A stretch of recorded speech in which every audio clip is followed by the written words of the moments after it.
Okay, I better get this out because it's a Thursday game this week. Vikings at Rams, Thursday night football tomorrow.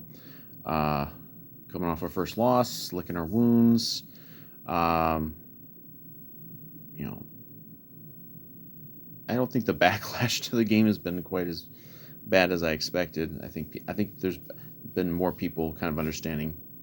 Vikings are still pretty good. They didn't play their best and they lost a close game, and sometimes that happens.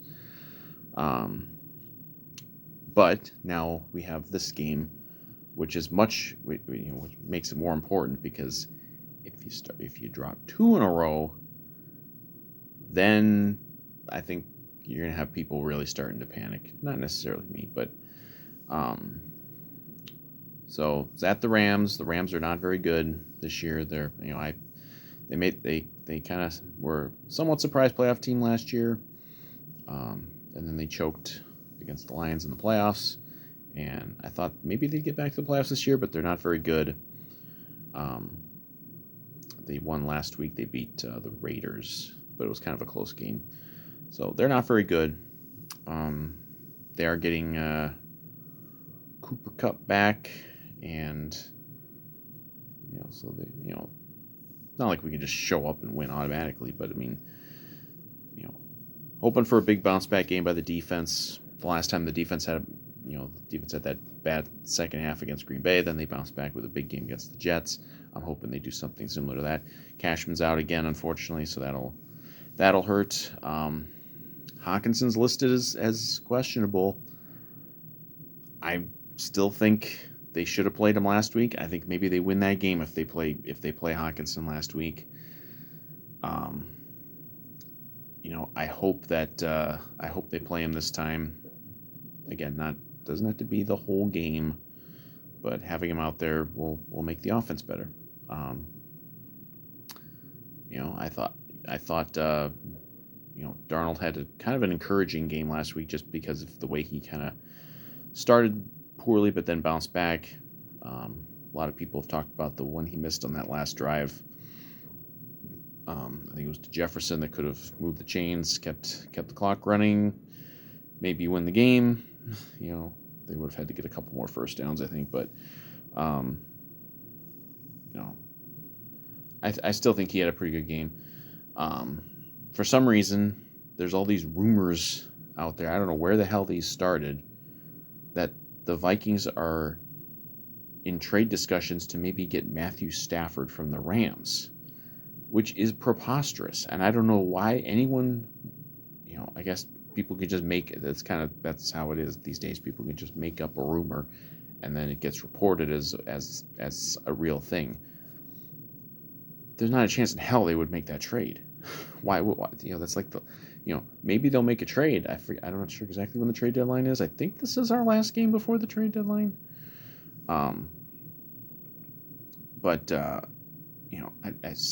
I don't know why they would even be in the market for any sort of quarterback.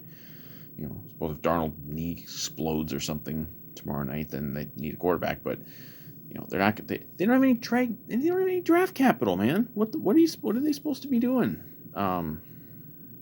They have nothing. They have nothing to barter with. They have a first round pick next year, and that's it. I mean, hell, they even dipped into the 2026 draft to make that Akers deal. So that's not going to happen. They're not going to be making a big trade for a quarterback.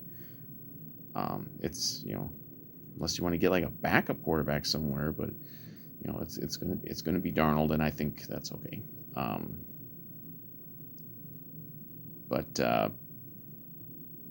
So yeah, Darnold had a bounce back game. Aaron Jones is going to be healthy, ready to go. No other major injuries. Just the Cashman thing, and that's the problem. You get an injury and then you have a short week. Well, then it's harder to come back off on a short week. I just hope they're not going to sit Hawkinson again. They need to play T.J. Hawkinson. If he's healthy, and everything we've heard is that he's looking fantastic, then he needs to play because we need to win games with you. You can't just kick away games. I'm not saying they 100% beat the Lions if Hawkinson plays, but it would have improved their chances because they were throwing passes to Johnny Munt, and I'm sorry, Johnny Munt is not as good as TJ Hawkinson.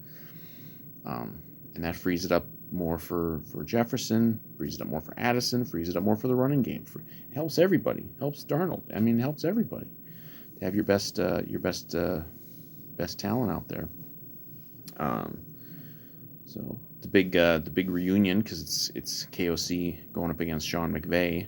So we'll see if maybe KOC knows the secrets for McVay, or maybe McVay knows the secrets for KOC. So we'll see what happens there. So I think the extra motivation for O'Connell. Not that he would need extra motivation necessarily, but I'm sure he wants to beat his former mentor. They're pretty close in age. It's kind of weird to call him a mentor, but so what else? Yeah, not much else for this game. It's a short week. There's no things can develop. It's a big spot to bounce back, to try to get a bounce back, and it's tough to have that have like a close loss like that in a tense game, and then you go on the road on a short week. It should help that it's probably going to be close to a Vikings home game, because the Rams probably aren't going to have that many fans in the stands, at their own stadium, because they're not very good. But so hopefully I think this might be our first time going to that stadium, or maybe we played the Chargers there. Yeah, I think we played the Chargers in that stadium a couple years ago. Obviously,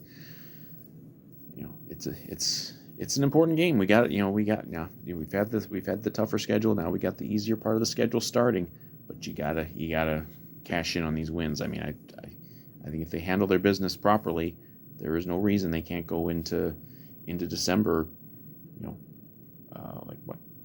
8-1, 9-1.